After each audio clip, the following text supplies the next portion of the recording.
Take a seat, everybody. It's story time. Hi, my name is Irene. On Valentine's Day 2020, I was diagnosed with stage 3B high-grade osteosarcoma. Starting treatment at 25, my world had gone from the whole city to now being my hospital room. So this is happening right now.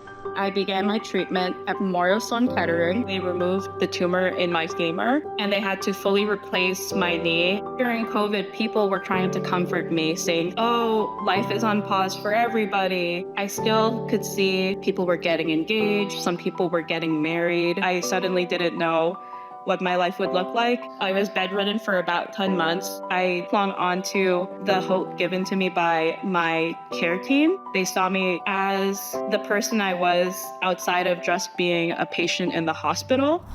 Daddy has to pedal because I can't yet. Slowly. Yeah.